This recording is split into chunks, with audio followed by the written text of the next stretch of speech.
Hey everybody, this is Darren Van Dam and you are watching Flick Connection, the show that helps you get more out of movies, and today I want to tell you about some of the most f***ed up movies you can currently watch on Hulu.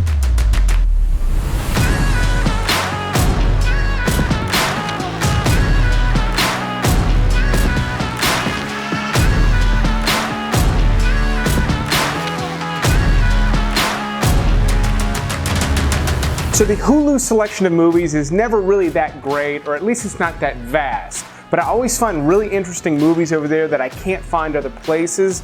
And right now, not only do they have some really weird movies, but these movies are totally f***ed up and in my opinion, totally worth watching. But pay close attention because the natural nature of this list means a lot of these movies are not for everybody. So I'm going to set them up so you can determine whether or not they're worth spending your time on. This video is sponsored by Nirvana CBD, and I'll tell you more about their great stuff halfway through this video. But let's go ahead and start with my number 10 pick, Zardoz. What does that even mean? The answer ends up being kind of lame, but this movie is totally weird and absolutely f***ed up. Go forth and kill.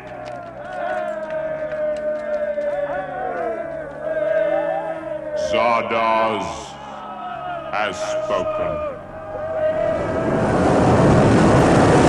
So this is a sci-fi movie starring Sean Connery, and I'm telling you, it's one of the weirdest ones on this list, and it's one of the ones that is really not for everybody. You can just tell by looking at it how weird this one is. It gets even weirder when I describe it. It's this distant future where men and women are separated and this giant ship comes down and just vomits out guns, and the men can basically do nothing but fight. They actually did a spoof of this on Rick and Morty, and the movie itself is way weirder than that Rick and Morty episode ever could have been. I'm telling you, this one's really bizarre. This one is really more for major movie fans who just want to see this really bizarre movie with Sean Connery. Now, it's not just total garbage, and that's not the only reason to watch it. I think fans of movies like Planet of the Apes, the original ones, would really dig this as well, but it really stretches, it's really odd. But if you're someone who feels like they've seen everything, you probably haven't seen Zardoz, and if you have, 10 points to you. Hopefully there's something further down this list you haven't seen though. Now the most f***ed up scene award on this list goes to the chicken drumstick filleted by Gina Gershon towards the end of Killer Joe. How are you gonna kill my mama? Oh, that's not appropriate dinner conversation, Donnie. Unless you poison her. Matthew McConaughey fans are gonna shudder at some of the things he does in this movie. It's that wild. This is actually directed by an incredibly famous director, William Friedkin, who did The Exorcist, who did The French Connection, and while this is far from his best work, not only is it a powerhouse director, it's a powerhouse cast with McConaughey, Gina Gershon, Emile Hirsch, and a bunch of other faces you're gonna recognize, and they all give good performances, and this is a pretty interesting story and it's really well directed. The only real problem with it, why it doesn't rank higher, is it's so bizarre, it can be really off-putting. Now, there's a lot of stuff in a lot of the movies we're talking about on this particular list that can be really off-putting. Killer Joe has that stuff in spades. So if that's exciting you, you definitely need to check out this movie. But if you're a little bit nervous about the way I'm recommending it, I'm telling you, this one may not be the pick for you. Have you ever wondered what troll, yes, troll, genitalia looks and functions like? Me neither, but it's one of the many things that you will see and cannot unsee after watching this beautiful movie from Sweden, Border. Vad fick vi det där? Det här?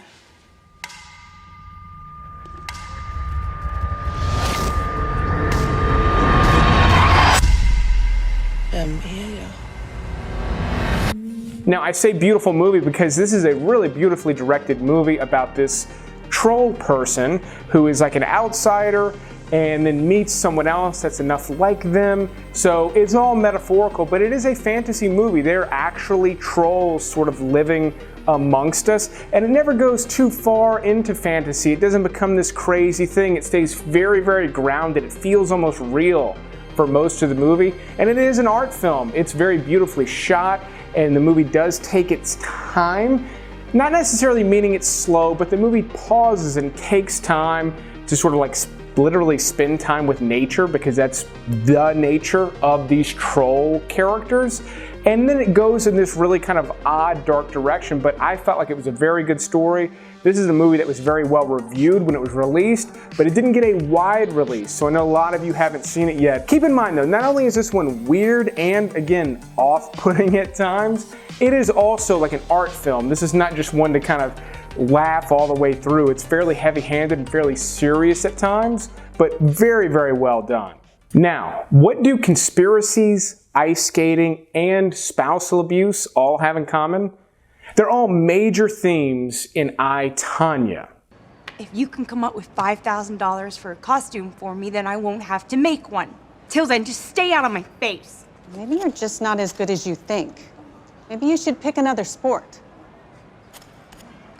Suck my.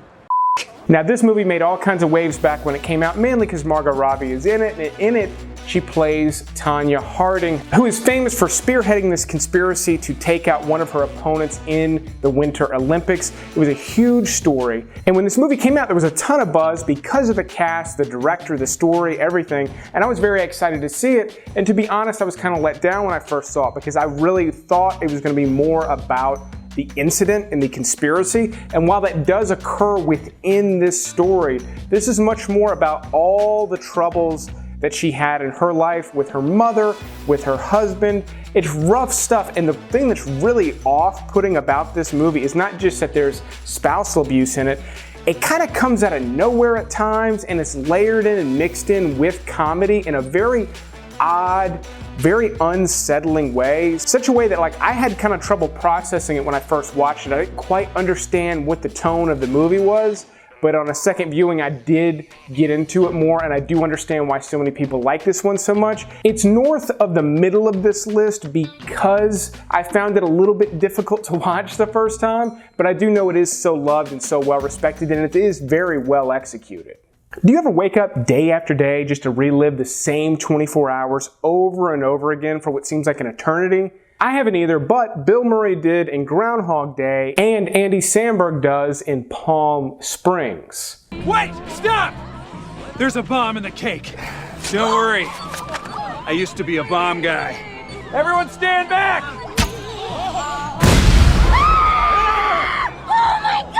Now, this is a brand spanking new Hulu original movie, and I was really surprised at how much I liked this movie. It's a ton of fun. The gimmick is it's basically a Groundhog Day situation, and I honestly felt like they did enough different with it to make it feel fresh. I didn't feel like I was watching a remake of Groundhog Day. They explored that theme in some different ways that other movies haven't done in the past, yet it's fairly simple. It's this nice kind of a sweet story that gets a little heavy at times. Andy Samberg was great in it. J.K. Simmons has a really great role. You don't see it much, but he is really great in it. I was excited to see him in this sort of bizarre role that he has. And then Christy Milioti has really good chemistry with Andy Samberg's character, and that really carries the movie all the way through. So I had a ton of fun with this one. It's brand new, like I said, so if you haven't watched it yet and you're in the mood for like a good date night movie that is really weird at the same time, definitely check out Palm Springs. It's a weird title too, because it doesn't really represent the movie in any way, shape, or form.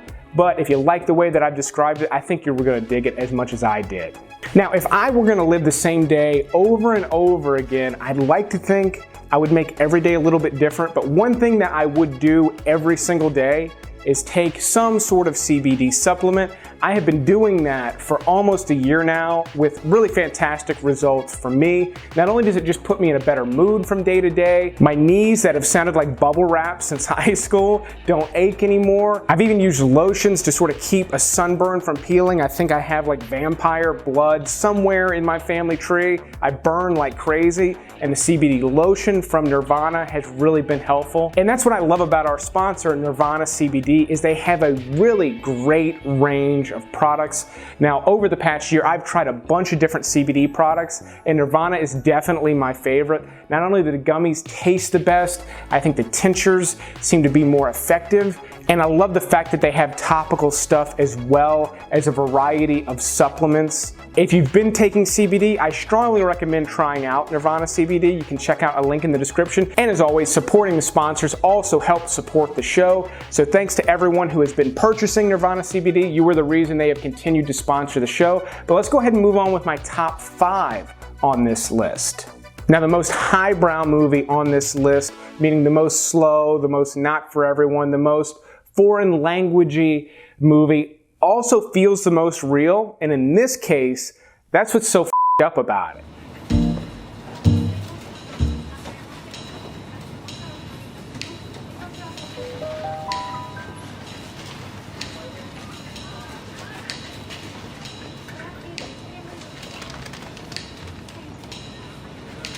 So this is in no way fantasy, there's not gore, there's not anything crazy in this movie, but it does depict this family who are shoplifters among other things, and they're basically living off the grid.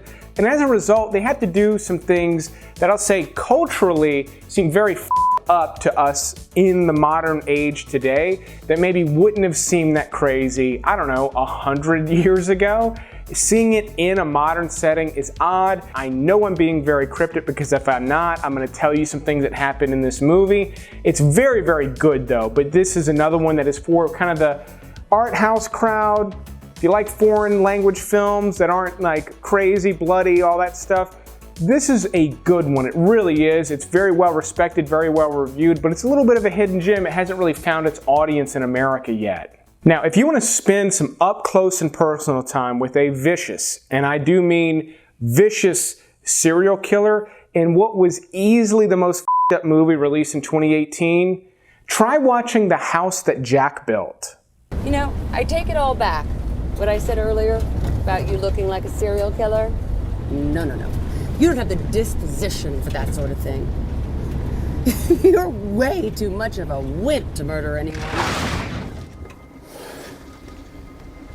Now, this is directed by Lars von Trier, who traffics in exclusively f***ed up movies, and this might be his most f***ed up one ever. It's rough stuff. Matt Dillon plays our serial killer, and in this movie you sort of follow like a chronicling of his kills, one of which features Uma Thurman, and the story develops in this very bizarre manner, and this is an art film as well. It doesn't feel like one at times. It feels a little bit more like a typical serial killer movie or something a little bit more in the vein of like Henry, and then it just really goes in a very odd direction. So if anything I've said so far sounds the least bit interesting to you, you should spend some time watching this movie. I would think most people who clicked on this video will probably want to watch this movie, but I'm telling you, it gets really bizarre. Again, being very cryptic, if I say anything else, it's gonna ruin things for you. But if nothing that I've said sounds interesting, steer far, far clear of The House That Jack Built. It is not gonna bring any joy into your life.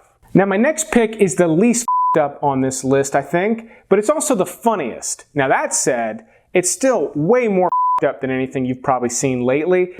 I'm afraid. I'm afraid of the dark. I'm afraid of other men. I want to be what intimidates me. You came to the right place. This one stars Jesse Eisenberg as someone who's the victim of an assault, and he decides to take martial arts classes. Seems like pretty straightforward stuff, except the sensei at the dojo that he goes to is up to something. Again, very cryptic, but this one, again, goes in weird directions. It's not over the top, though. The weirdness in this one is more with the characters. There's just some bizarre elements that are absolutely interesting. I loved the flavor of this movie. It is weird though. Story-wise, it doesn't go crazy. Like The House That Jack Built just goes into a really odd direction. That doesn't happen here, but it's still got a weird sort of quirky, dark comedy vibe to it. It's one of the more accessible ones on this list, which is why I have it ranked so high. Sweden with a strong showing again at the number 2 spot with your new favorite Christmas tradition, rare exports. What do you want? We have Santa Claus. Selitä sille, että meillä on täällä pukki myytävänä. Now, I am going to give something away with this one because they do it in the marketing for the movie. In this one, some excavators find Santa Claus, and it's not a good, happy story. Things do not work out well for everyone. This is a dark, grim, gritty horror movie that circles around Saint Nick, and it is dark, and there is some weird, wild stuff in this one. Not only is this one f***ed up because it revolves around Santa Claus, but there's just some generally rough stuff that occurs in this one. The reason it's ranked so highly is not only because I like the concept and it's different and fresh, is because it's really well executed. I mean, it's a beautifully shot movie. Despite the fact that it's very dark, it's got an amazing look to it, and it just feels cool. The first time you watch it, you were just not gonna know what's coming, except for the Santa Claus thing, which I spoiled, but so do the movie posters and the marketing for this movie, so it's their fault. Before moving on to my number one pick, let's talk about a couple of honorable mentions. The Guilty is one I've recommended too many times recently to include on this list, but the f***ed up thing about this one is you don't see any of it. It's a very rough, raw story that really honestly kind of shook me down to my bones, but the movie all takes place in a call center, an emergency call center. It is foreign language, you will have to read subtitles. There's very little action in it because it's all happening over the phone, but considering how difficult that is to pull off on film, this movie killed it. I was glued to my seat the entire time. It is amazing. Villains is a fun one. This one kind of falls into sort of a horror subgenre thing. It's about a couple of goofy Bonnie and Clyde type characters that break into a house only to discover that the people that live there are probably worse human beings than they are, and chaos ensues. I had a lot of fun with this one. And then one that's even more chaotic and more crazy is Mom and Dad, starring Nicolas Cage and Selma Blair. In this one, people don't turn into zombies, but all of a sudden, every parent everywhere decides they have to kill their children. And that's their only motivation. It's wild stuff. This one was just self-aware enough and had this weird sort of vibe to it. This is the type that would kill at a horror movie festival. Mom and Dad is a prime example of one that would do amazing with that audience, but not necessarily great in a mass theatrical release.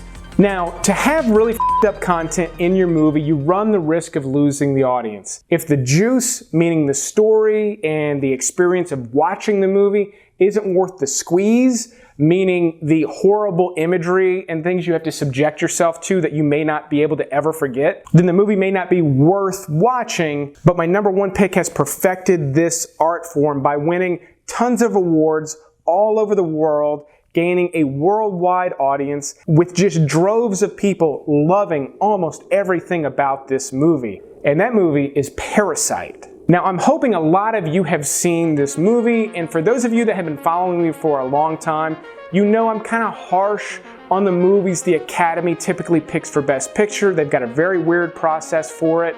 I've talked about it at length on my podcast and on this channel, but I think they nailed it with Parasite. While I really enjoyed some other movies last year like Joker and Once Upon a Time in Hollywood, I think Parasite is one of the best written movies I've seen in a really long time, because it continuously surprises you.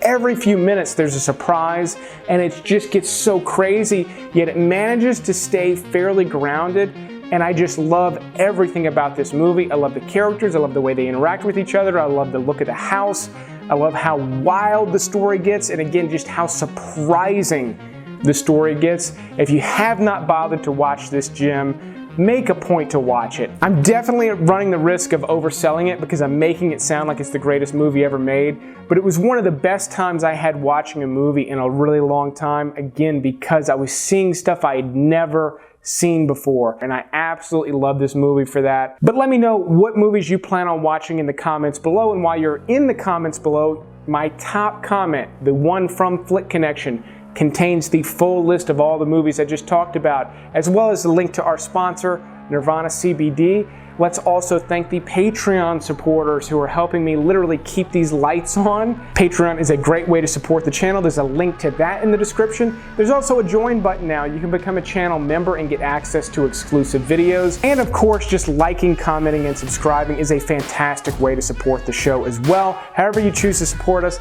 I greatly appreciate it. But I will keep making videos like this one as long as you keep watching them. Thanks for watching this episode, and you will see me on the next one.